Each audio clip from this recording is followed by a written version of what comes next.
Most people do not realize that sometimes abortion procedures fail, are stopped or reversed, and survivors of abortion exist. In fact, it was found out that there were 1,700 abortion survivors in the US just in 2020 using not great reporting data. So there were probably a lot more.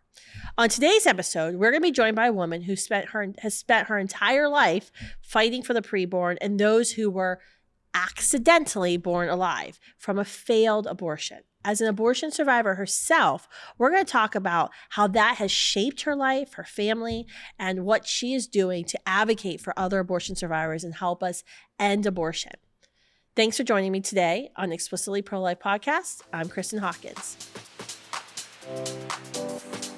All right, so my guest today is Melissa Ohden. I cannot believe we haven't had Melissa on the podcast. And this morning I thought we had, but Melissa and I are here in Washington, D.C. We just got finished with a press conference in the U.S. Senate, and I decided we want to talk to my friend Melissa. She's the founder of the Abortion Survivors Network. She failed infused saline abortion. And I thought we had already talked before on the Explicitly Pro-Life podcast because, of course, we love Abortion Survivors Network. It's a critical organization within our movement. It's one of our accelerated organizations at Students for Life, meaning we just want to help Melissa's organization. And then I found out that Melissa was the very first podcast that we ever recorded for Explicitly Pro-Life, and it didn't record. And I don't remember that. And so this whole time, for 4 years, I've been thinking there's a podcast with Melissa Ohden talking about abortion survivors, and there isn't. So the questions are going to be like super basic today because I thought we were going to have to do like in-depth conversation, but I feel like you dehumanized me, Kristan. It wasn't on purpose. And the thing is, Melissa knew it this whole time and thought it was a slight. It was not a slight. I seriously thought we had. So I'm so sorry. I knew that there was a backstory I am to why so it sorry never it's happened. taken 4 years to have you on Explicitly Pro-Life. I mean, I always joke I'm almost out of friends. Like, I don't know how much longer this podcast is going to last because, like, I don't have that many friends. And, like, I feel like I'm running out. Like, I'm going to have to start making more friends. But I'm so sorry that I didn't know you were. So anyway, It's all good. It was supposed to be at this God's time, timing, right? and we're in person too. So this is Yeah. better than like a Zoom, Way better. So we were just here hosting a panel. Abortion Survivors Network hosted this panel about late-term abortion, about the Born Alive Infant Survivor Protection Act. So I want to get into that, but before we get into like the politics and kind of hands-on things that the pro-life movement needs to be doing and we need to be considering, can you share with everyone your personal story about how you know, this miracle baby that survived abortion and how that led you to found Abortion Survivors Network? Right. So nobody wakes up wanting to be an abortion survivor, right? Contrary to arguments that we hear sometimes, people will go, oh, wow, they just must have wanted to be famous. No, I didn't sign up for this. I didn't know up until the time I was 14 that I even survived an abortion. And even then, Kristan, I had no idea that abortions fail regularly, that women stop them leading to an abortion survivor or that they reverse them. So I was raised in what I thought was very typical Midwestern home. I'm an adoptee. My parents struggled with infertility, so they were foster parents for a while. And then they adopted my older sister from another family. And then in August of 1977, they got a phone call about a baby girl who had survived a failed saline infusion abortion. And they were told that she was likely going to have special needs, may not live for very long, would likely suffer from multiple disabilities. And, you know, my parents went and traveled a pretty far distance to meet little old me lying in an incubator full of tubes and wires, still fighting for my life. And, you know, back then, my parents didn't know all the details. They simply knew that I had survived a saline infusion abortion, that I was poisoned and scalded, and that they thought that my birth mom was about 5 months pregnant with me. So fast forward over the years, and like many families, my mom and dad kept it a secret from me, thinking that that was the right thing to do. They were afraid of how the truth might devastate me, change the way I felt about my biological parents, right? All of those things. And I see families still grappling with that today of like, well, I should never tell my child that story, or how do you ever find the right time? And, you know, when I was 14, my older sister faced an unplanned pregnancy herself. Was a high school student. and was really unsure of what she was going to do. And so when our parents found out about that, they decided they needed to speak truth into her. Yeah. And so they told her about my survival. And, that ages me pretty quickly when I can say, right, that was over 32 years ago, almost 33 years ago, that my sister was told my story. And my oldest nephew is right about that age. And I'm always really clear with people, out of all the things anybody has ever seen me do in the pro-life movement, to me, the most important thing I ever did was be there for my sister. Mm. She would show up at my classroom door sometimes, right? And say, hey, can you go pick him up after school today? I got to stay after and take a test. Or I would be the one to, pick him up from daycare, whatever it was. People in town sometimes thought he was my kid because I helped care for him and I helped care for her. And I always want people to understand that those are those little moments that people are living out that make such a huge difference. But, ultimately it was his conception that led to the truth about my life. And so that's ultimately how I found out my story at the age of 14. My sister found out, and during an argument one night, she let it slip to me that she believed she was more wanted by her biological parents than I was by mine. Girls are very mean. They are. Yes. Sisters, right? Yeah. And here I am, the mom of 2 girls, so I know what's going to go down. But that night she finally realized pretty quickly that she was sharing something with me that I didn't know yet. And so she showed me a lot of compassion, didn't tell me everything. I mean, I'm grateful for that because I don't think I would have believed her. But she had me sit down with our mom and she said, ask her to tell you the truth. And so, picture that as a mom. I'm 14 years old. I sit my mom down, tell her about this argument, expecting to just get in trouble for arguing. And the look on my mom's face was just so similar to the one that my sister had. And so I was going, what is this? And so that night my mom said it, Missy, your biological mother had an abortion during her pregnancy with you and you survived it. And for all of those folks who want to say that abortion doesn't impact anyone, right? That the child is not a human being, all of those things. I would say put yourself in my shoes. Put yourself in my shoes at the age of 14 and finding out this devastating thing. Put yourself in my shoes 47 years ago when I was poisoned and scalded for what we now know was 5 days because I have my medical records. Put yourself in my shoes when I was initially laid aside while my grandmother told nurses to leave me to die, right? Put yourself in my shoes when a nurse was brave enough to rush me off to the NICU. Put yourself in my shoes when I stayed in the NICU for months. Put yourself in my shoes to look at your own children and know that they never would have lived if that abortion would have been successful. Put yourself in my shoes and know what it's like to live in this world that says that what happened to me is just someone else's choice and right, and that I should not ever speak up or do anything to protect life. What do people say when you tell them that you survived an abortion? Does that instantly make people change their minds about abortion? I wouldn't say it's instantaneous. There is that instantaneous moment of like, and as a survivor, right? For me, it's a little bit different because this is my life's work, right? My calling. I got involved in the pro-life movement back in 2007. And right, God just continued to show me the reality and that there were these gaps that nobody else had filled that I needed to step up to. But, for me, it is really interesting because the minute, I go to the bank the other day and the woman looks at our paperwork and she goes, whoa, the Abortion Survivors Network, that must be really hard. And I said, well, do you know what that means? And she said, yeah, my friend actually survived an abortion. She was a woman in her 60s, right? Wow. And so it can make for great conversation, but the overwhelming response is sort of shock, like, what? Babies survive abortions. How does that happen? How often does that happen? What happens to them? Yep. And even in the pro-life movement, we've talked about it. We see news stories about it.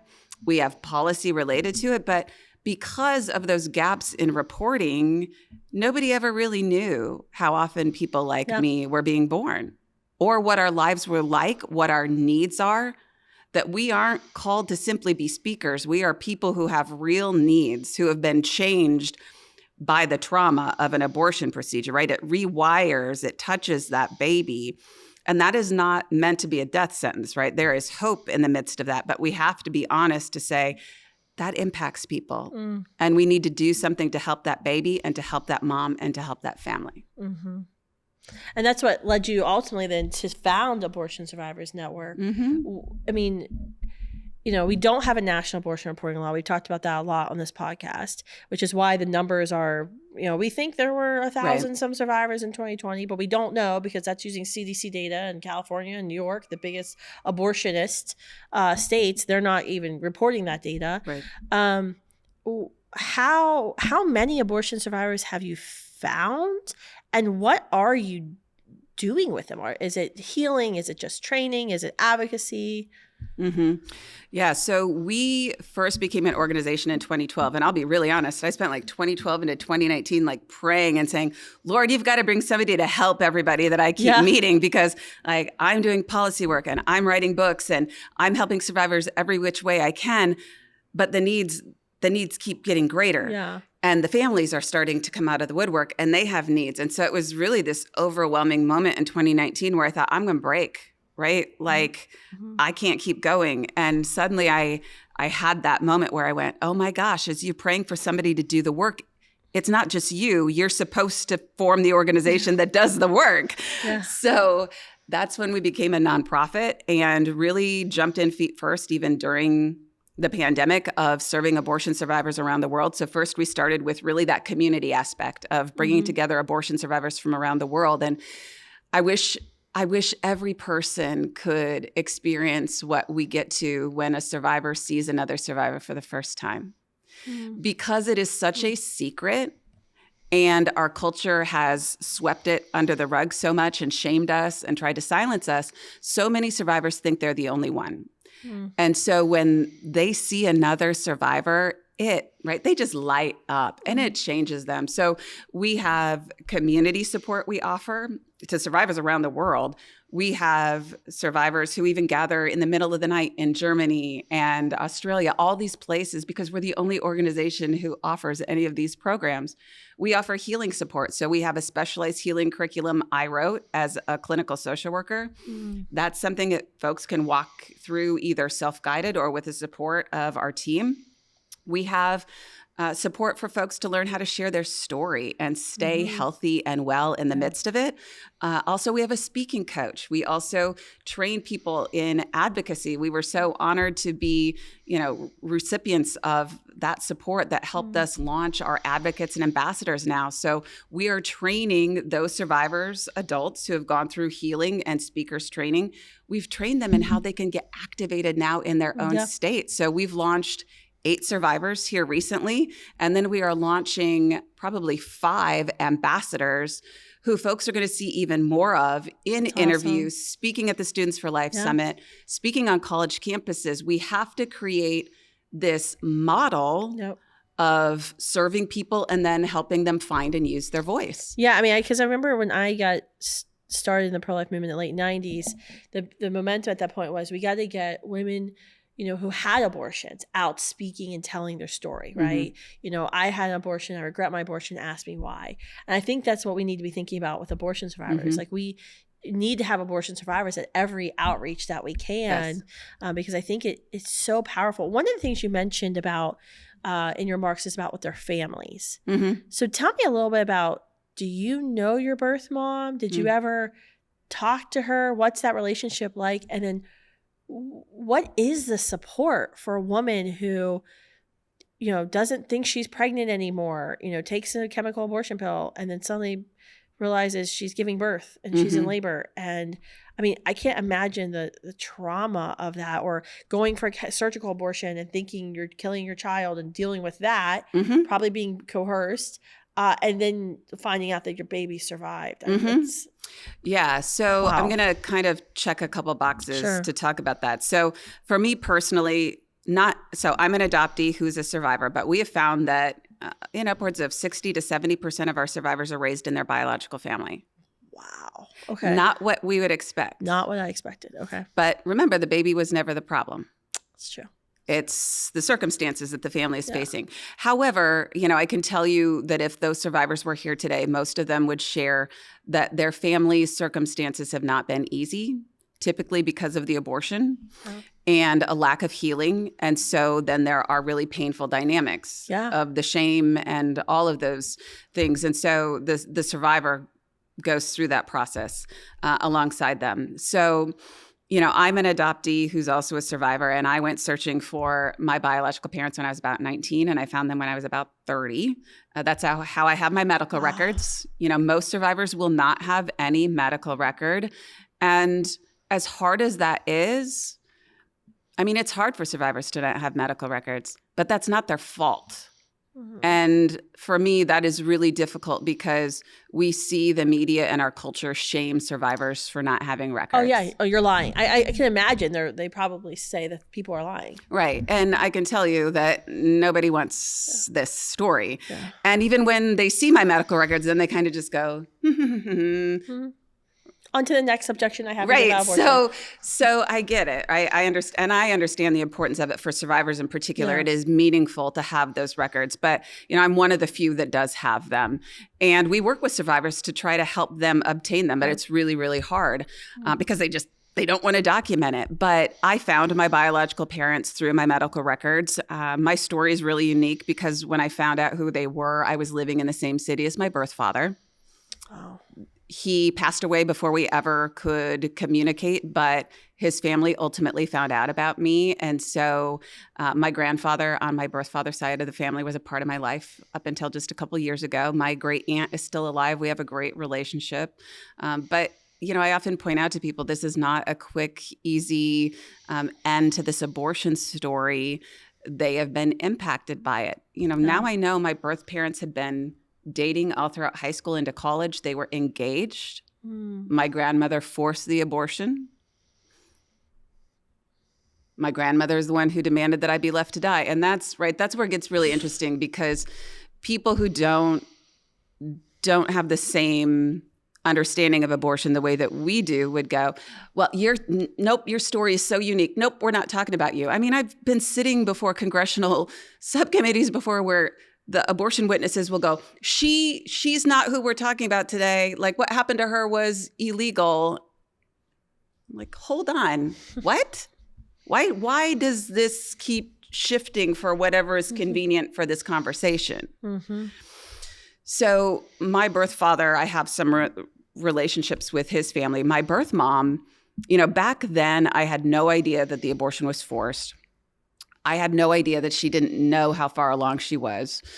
So we now know that she was probably about 31 weeks. That's what a neonatologist remarked in my medical records. The abortionist had written 18 to 20.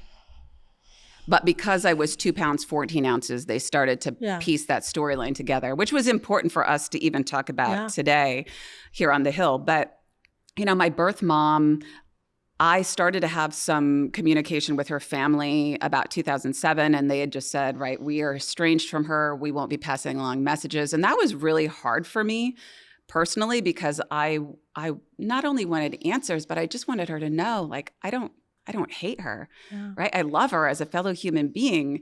And so I had to just have faith that was going to work itself out. And ultimately it did. We moved to Kansas City in 2013. And what I never could have realized is that was a meaningful place to her family. Her family reached out to me after we moved there, and I learned that that's where she lives. So I moved from the city where my birth father was living to the city where my birth mother lives. So does one of my half-sisters. And so my birth mom and I started to communicate. That was pretty difficult, as you can imagine. But it was really, really difficult because there was a bigger secret that my mom and dad didn't know. And that is that my birth mom was told that day at the hospital that the abortion was successful. Oh my gosh. So she didn't know. And I can tell you, Kristan, I think one of the most heartbreaking things for my team and we go through the heartbreak every single day, right? But the most heartbreaking thing for us is to hear from other women who have had an abortion who say, can you help me find out if my baby survived? So we have to face this reality. Yeah. So my birth mom knows that she is blessed, right, to be one of those women whose baby survived her abortion. And we spent a few years really just starting to build trust and love with each other. And we met face to face, oh man, like 7 years ago now. Mm-hmm. She's a huge part of my life. My kids know her as just another one of their grandmothers. Mm-hmm. My kids know the story, Mm-hmm. but they know that we've always loved Ruth. Nothing we've ever learned about her has changed the fact that we love her. In fact, everything we've learned makes us love her even more. And she's the grandma who gives them the best birthday presents. My kids would tell you that. I'll say that's extra birthday. It is. Yes. And my mom and dad know this, right? My kids will go, man, you know who sent us the first birthday present? Grandma Ruth. And my mom and dad are like, yeah, I know. Next year, I'll put it on the calendar earlier. Right. And it's so cool that this is the way our story has gotten to come together. But this is not the story that most women and babies get to live when it comes to abortion. And did your birth mother, Ruth, did she need healing? Oh, yeah. Yeah. And I think she'd be honest with you and say she's still on her journey. Yeah. She has a lot that she needs to forgive for. And, you know, that first time that I met her, my half-sister Jen was holding her hand. So I'm the oldest sister on my birth mom's side of the family. And then it's Jen, and then there's Sarah. And my sister Jen gave Ruth's hand to me, put it in mine. And Ruth said to me that day, you know, I never got to hold you. Mm-hmm.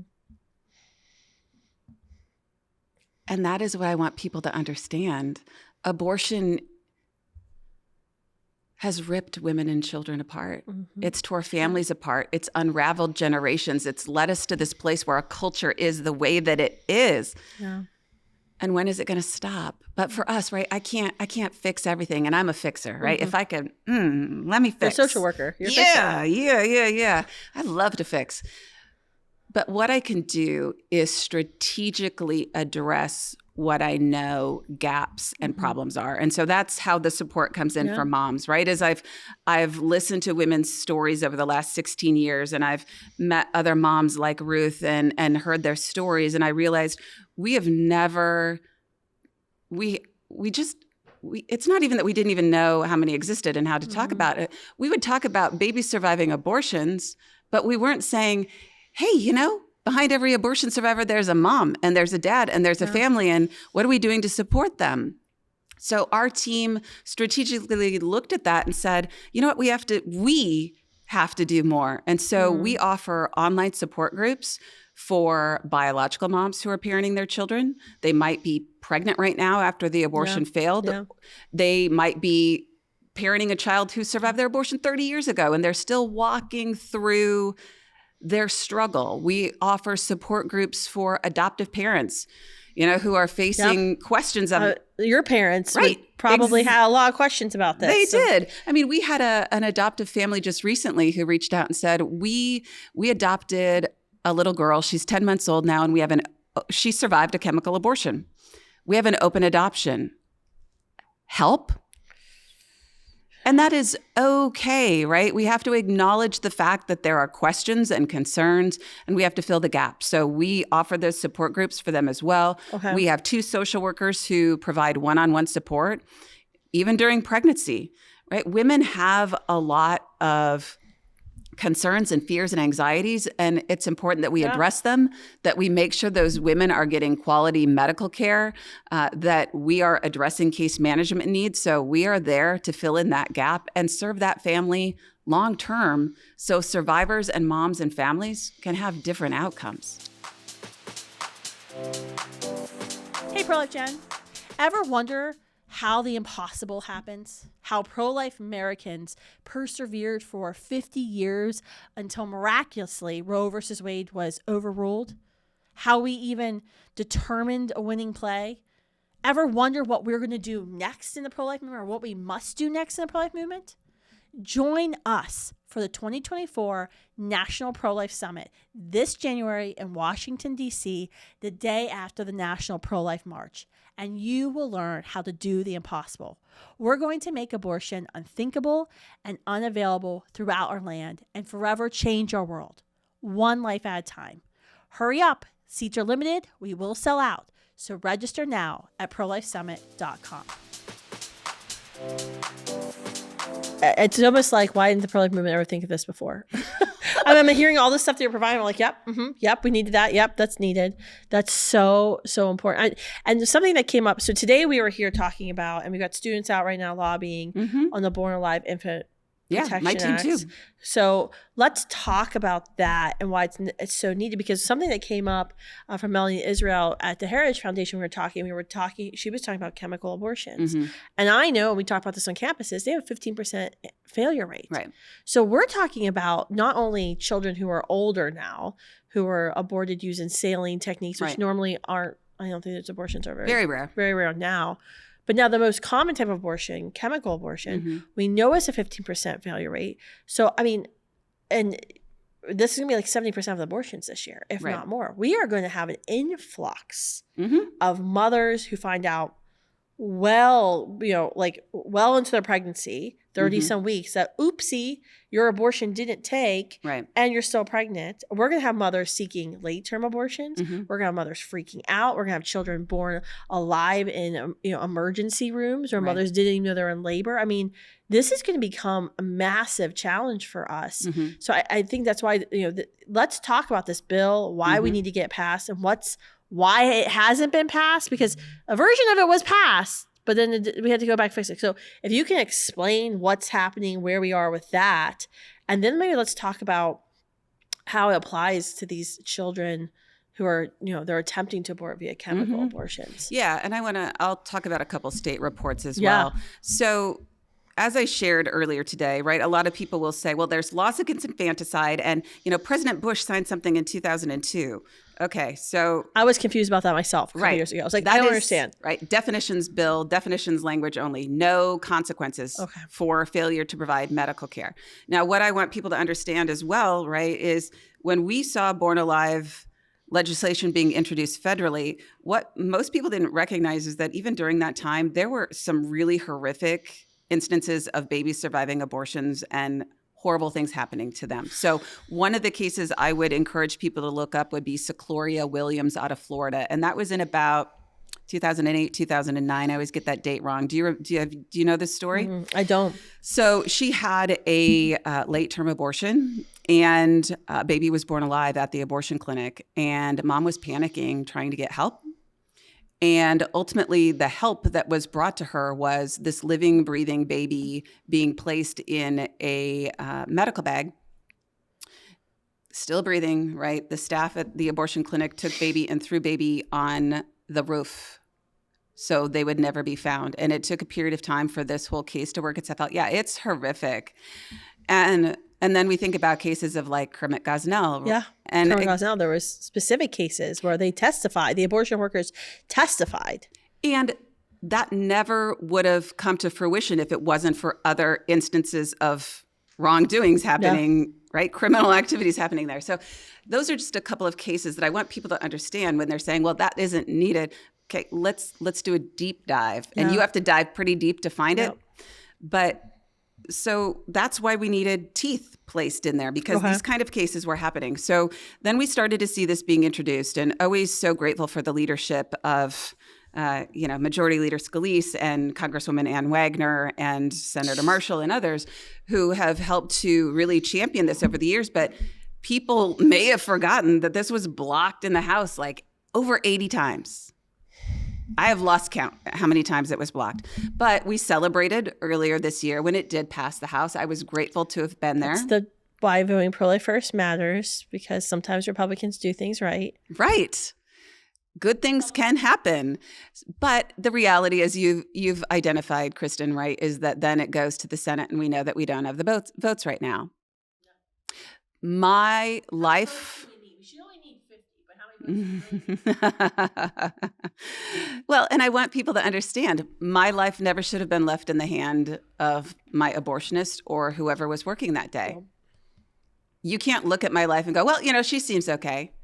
Well, by the grace of God, I'm here. There are sadly thousands upon thousands of voices that you will never hear to share. Right? They can't tell you their story because But why can't it get passed? This should be like a bipartisan bill, right? Because abortion supporters believe in the magical vagina theory, right?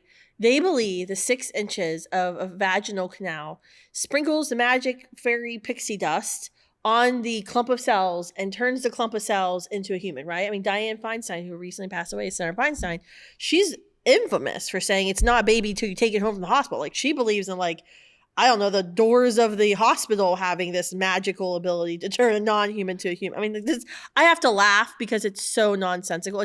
It's deranged, but it's so nonsensical. Mm-hmm. But like, so a child is born alive during abortion, is gasping for air, needs probably help breathing because the child's lungs I had respiratory problems. Yeah, because that's usually how the children pass away when they're born early. It should be everybody here, every Democrat senator, every Republican senator probably knows somebody who's born premature. Mm-hmm. Why isn't it a bipartisan thing? Why isn't it? I have a theory. We know that. Why want you to explain it to everybody watching? Why? Because that's a slippery slope. And once you admit and pass legislation that would protect a baby who survives abortion, then you have thereby admitted that that baby in the womb is a human being. And then, right, we keep going down the slippery slope. I mean, so therein, it is not okay to kill them. Yep.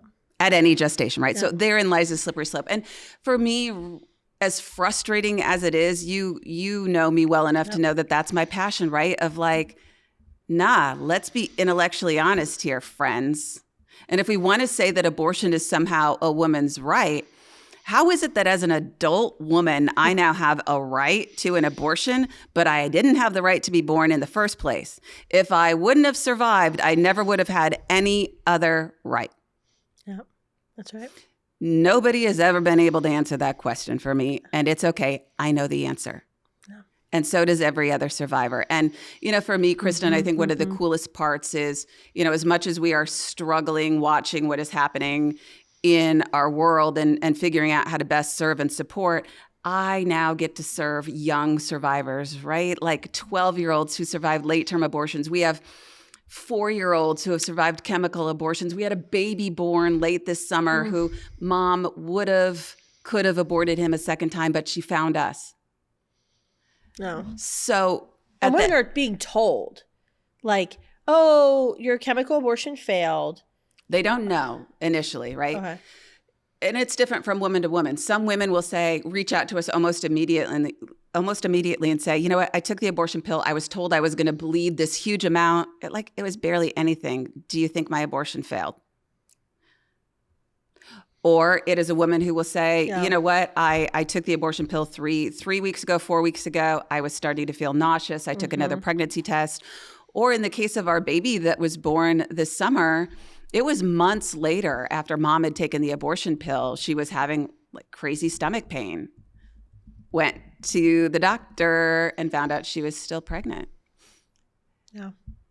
And as passionate as you and I both are about this issue, I know we also have this layer of grief, and not just for the babies, but for the women who deserve answers. They deserve support. Yeah. No woman should have to do a deep dive on the internet to find out if her abortion failed and ultimately find us. Yeah. This needs to be something that women know so that they can get support. And again, that's where I would challenge the other side of the aisle to say, man, if you're going to fight me on everything else, can't we agree on this one thing? Yeah.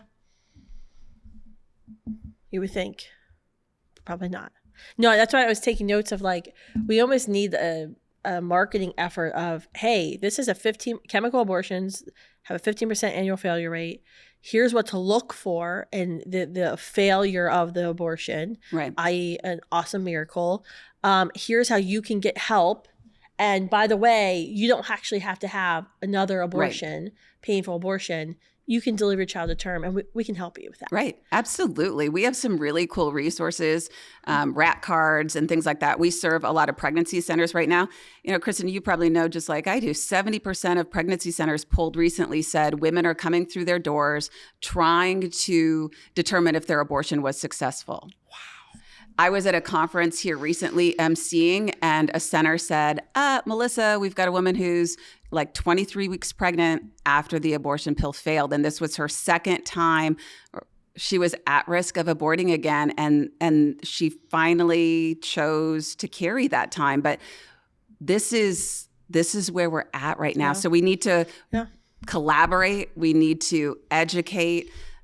We need to get this dang bill finally passed. Yes. We need to elect a Republican majority in 2024. Yes, and realize and force it through, even if we don't have a filibuster-proof majority.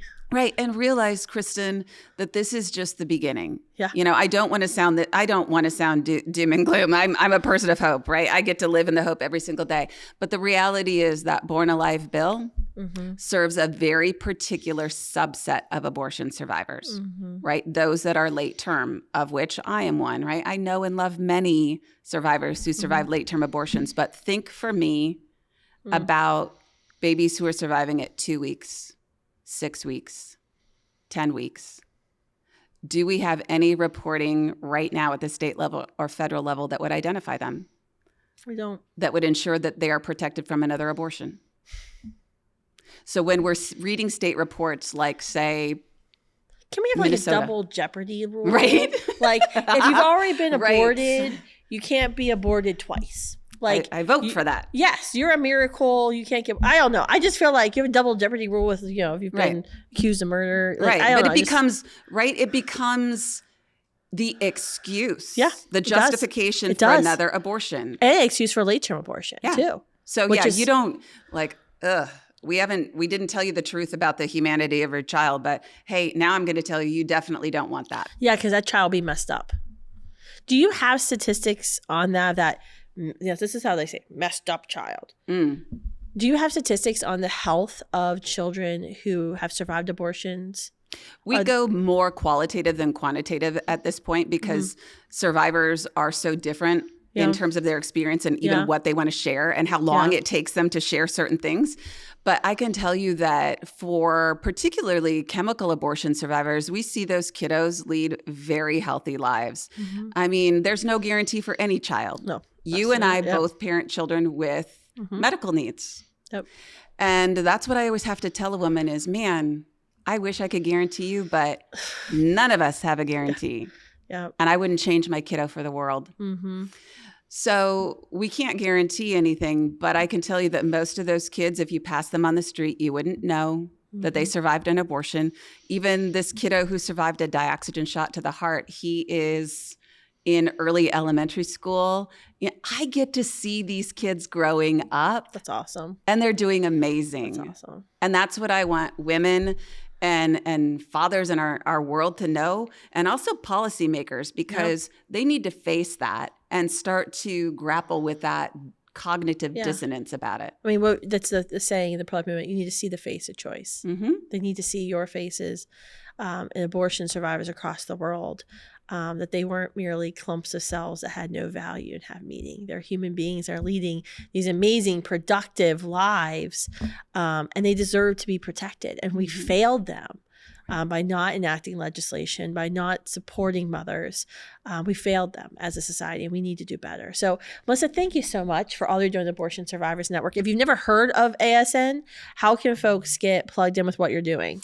Abortionsurvivors.org is our website. You can find us on social media at the Abortion Survivors Network. I have a new book coming out in January of 2024 with focus on the family called Abortion Survivors Break Their Silence, where about 10 other abortion survivors' stories are told even through the voices of moms who had their abortions failed or stopped. And so just thank you for everything you do for us and with us, and we are just grateful for you. It's an honor to have you guys as a partner, and I've been, like I said, taking notes because I think there's some more work we need to do to get your all stories out there in the pro-life movement. So I hope this podcast has been helpful for you today.